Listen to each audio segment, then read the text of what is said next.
Y es que, como les decía, el costo de cuidar a otros es muy alto si lo hacemos de manera adecuada y alguien lo tiene que pagar. Lo importante es que lo podamos pagar, pero no a expensas de nuestra propia salud y de nuestro propio bienestar, sino a través de las acciones que desarrollamos hacia la persona que cuidamos y hacia nosotros mismos, de tal forma que este cuidar centrado en las personas pueda ser un elemento clave y un elemento muy importante para garantizar bienestar para todos los actores en vez de afectación o convertir en una segunda víctima a la persona que cuida. Y encontramos entonces aquí algunos conceptos de los que hemos hablado previamente que me gustaría que ustedes entendieran y apropiaran para saber por qué sienten ciertas cosas, por qué sienten otras cosas y por qué no tiene nada de malo ni las unas ni las otras. En primer lugar, la satisfacción de la compasión o la satisfacción del cuidado, que es un bienestar tanto personal como profesional u ocupacional cuando el cuidador es informal, que se deriva de realizar labores de cuidado. Como les decía, los centros cerebrales que estimulan cuidar con amor, con compasión, con compromiso, con solidaridad, con generosidad de otra persona, estimula las mismas áreas que se estimulan cuando comemos un alimento que nos gusta mucho o cuando tenemos relaciones sexuales. Es curioso, ¿verdad? Por lo menos curioso, pero imagínense qué bonito que las áreas de nuestro cerebro que se estimulan son las mismas cuando tenemos un placer personal que cuando damos de nosotros para otras personas. Una maravilla de nuestro creador, una maravilla de nuestro Dios que nos plantea esa perspectiva de amar a los otros como a nosotros mismos y que aquí se ve reflejado como una recompensa casi que inmediata en ese.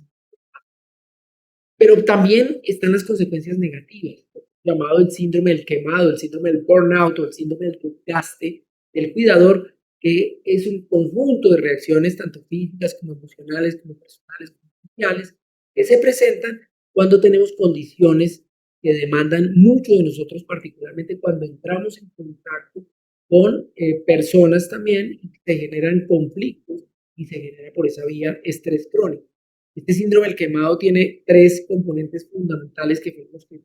describieron originalmente por los autores que mencioné hace unos minutos, que son agotamiento emocional, dos, despersonalización y tres, disminución de la eficacia o percepción de la disminución de la eficacia en las labores que desarrollan. Este síndrome también puede confundirse con lo que llamamos la fatiga de la compasión, que es un estado anterior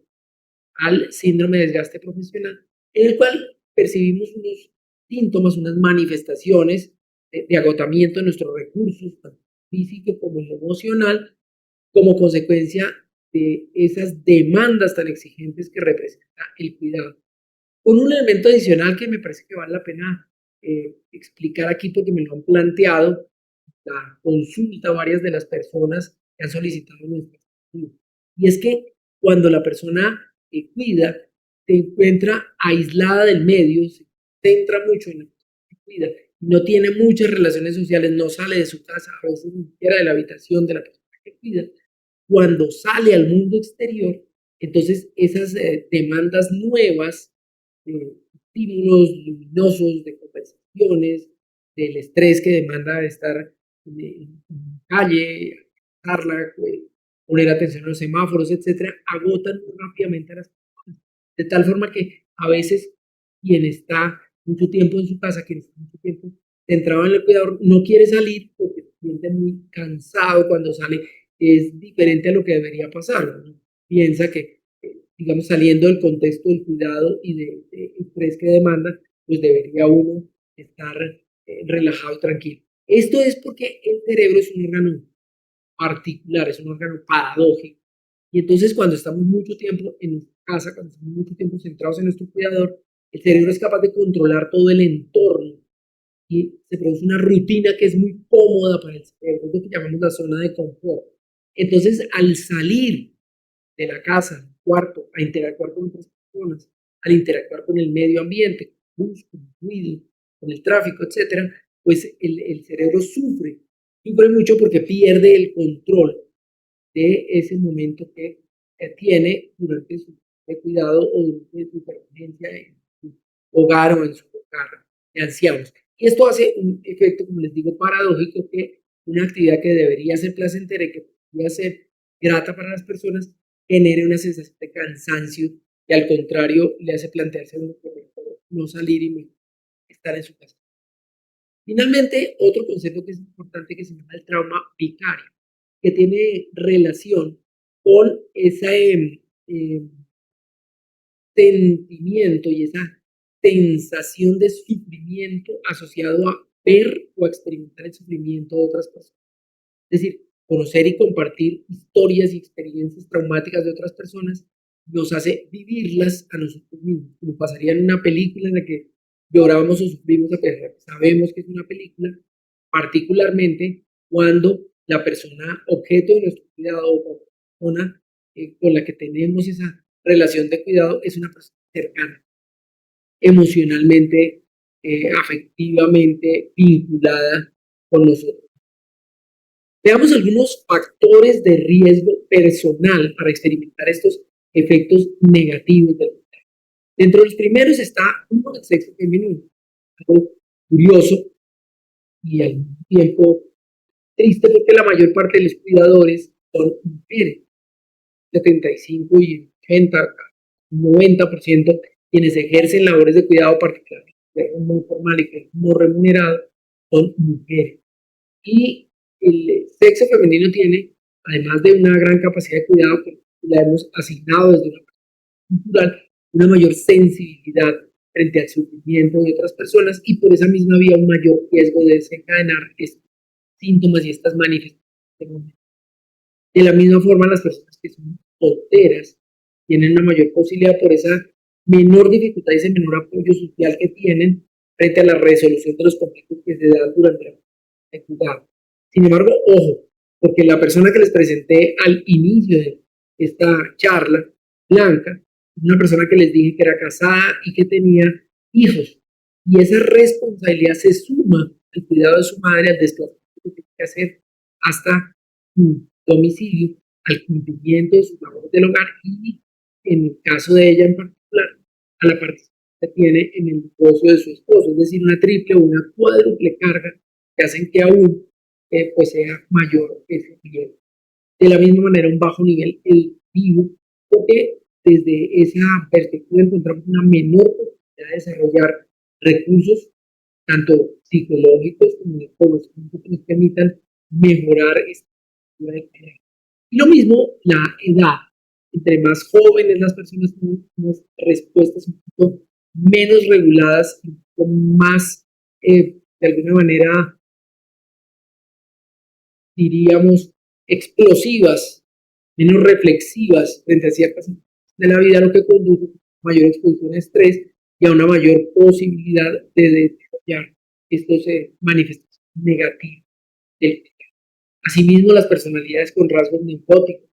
ansiosas, que responden de manera iracunda, que les cuesta relacionarse y entrar en conflicto o que viven permanentemente en el conflicto, que tienen un estado emocional negativo, que son pesimistas por veces, que le encuentran un problema a cada solución, que tienen una personalidad tipo D, depresiva, con tendencia a la baja, con tendencia siempre al negativismo, con tendencia siempre a percibir la vida como una zona gris e incapaz de reconocer colores y las variaciones. Bien, así como mencionábamos anteriormente, un desarrollo escaso de los mecanismos de defensa psicológica y emocional o quienes sufren de problemas de salud mental. Tengo una paciente que sufre una condición llamada esquizofrenia, además una condición familiar que cuida a su madre que tiene la misma enfermedad. Entonces, cuando por alguna razón se demora el medicamento, no se toma el medicamento, se dan situaciones de estrés excesivo, se exacerban esos síntomas de la esquizofrenia o de la cuidadora o de la persona que cuida, o a veces de las dos, generando unos conflictos supremamente graves y difíciles de manejar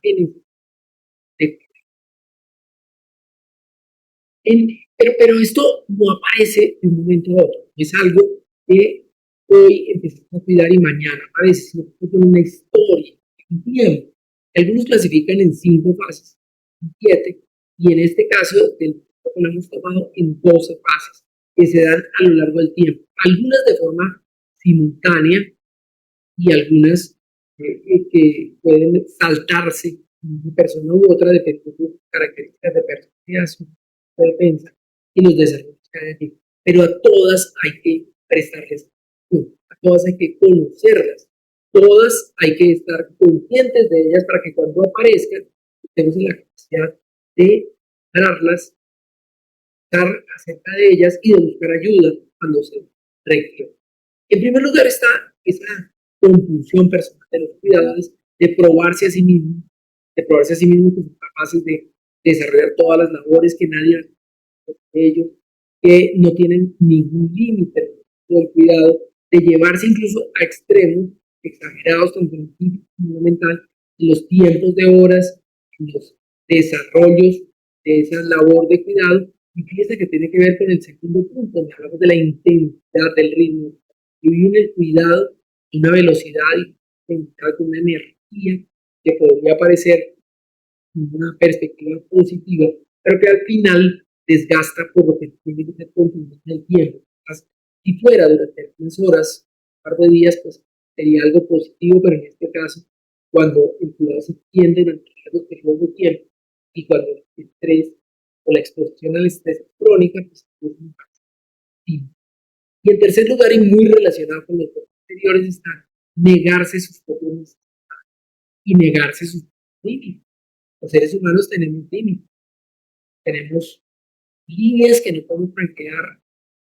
sin afectar nuestra física o mental. Y negarnos esos límites, negarnos esas necesidades y negarnos esos sentimientos, pues es una fase que nos va ayudando a despersonalizarnos, como un poco cínicos, sarcásticos, nos va haciendo perder humanidad en tantas cosas y entonces nos va a dificultar muchísimo el cuidado. En cuarto lugar, tenemos el desplazamiento de los conflictos. Para evitar tener conflictos con la persona que cuidamos, entonces los desplazamos a su y ese mal genio, esa rabia que nos genera una situación determinada, digamos, la hacemos explotar con nuestro cónyuge, en otras áreas de nuestra vida, en contextos diferentes, y entonces generamos pues situaciones que van agotando y afuera del contexto de cuidado, pero además en las dificultad para que nos apoyen estas personas en nuestra labor.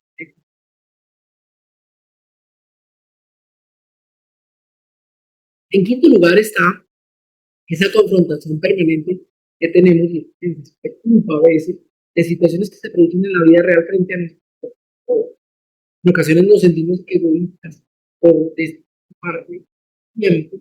para cuidarnos. En ocasiones sentimos rabias que luego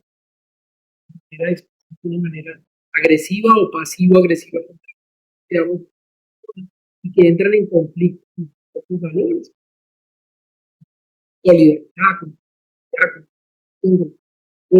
con nuestra necesidad de justicia, generando un conflicto a nivel cognitivo, pero también a nivel de los sentimientos, emociones, que también consumen, que nos va llevando a ese estado final de despersonalización y de aparición de desgaste relación. Por otra parte, la negación de problemas emergentes, de problemas nuevos, personas que surgen durante el día a día, viene a completar un poco y hacerlo un poquito más grave de alguna manera, ya que estamos preparados para algunas cosas, pues, plan de que junta que seguimos normalmente, pero cuando surgen problemas nuevos, pues a veces no tenemos ya los recursos ni la para eso. Estos tres, vamos a mencionar, reiterar brevemente de ellos. Uno, el aislamiento que implica la soledad, y todos sus efectos sobre la vida relacional, sobre la vida psicológica y emocional, y sobre los propios sentimientos de la persona. Ya a partir del punto número 8, empezamos a observar algunos cambios de conducta que son evidentes, respuestas, a veces verbales, a veces no verbales, frente a las peticiones, necesidades, a la expresión de las necesidades de la persona. Entonces, otra vez, esas caras, esos gestos, comentarios, ya está usted otra vez molestando, no deja de molestar, claro, como no tiene nada más que hacer. Todos estos cambios, todas estas agresividades, eh, elementos con los que interactuamos a veces desde una persona negativa, de conflicto, odio, con la persona que cuidamos, se van haciendo evidentes. Avanzamos y nos van desconectando de nuestra dimensión personal. Nos van, como veíamos en la primera fase del síndrome de desgaste del burnout, despersonalizando, quitando esa humanidad, esa cordialidad, esa compasión que necesitamos. Bueno, seres. Y entonces entramos en estas tres fases finales ya están relacionadas con la aparición de todos los síntomas de esa sensación de vacío interno, de incapacidad de ejercer nuestra función de adecuada, de que no quieren a las personas, que nos hacen entrar en situaciones de depresión e incluso las fases más avanzadas ya en el desgaste por con el burnout. Y en resumen, lo recordemos en la casa, estos tres son, digamos, elementos ya de ese. Como el agotamiento psicológico y emocional,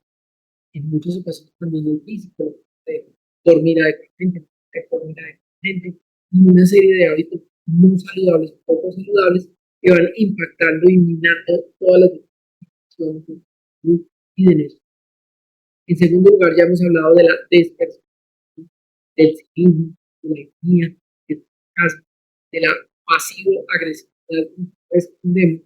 en las diferentes dimensiones.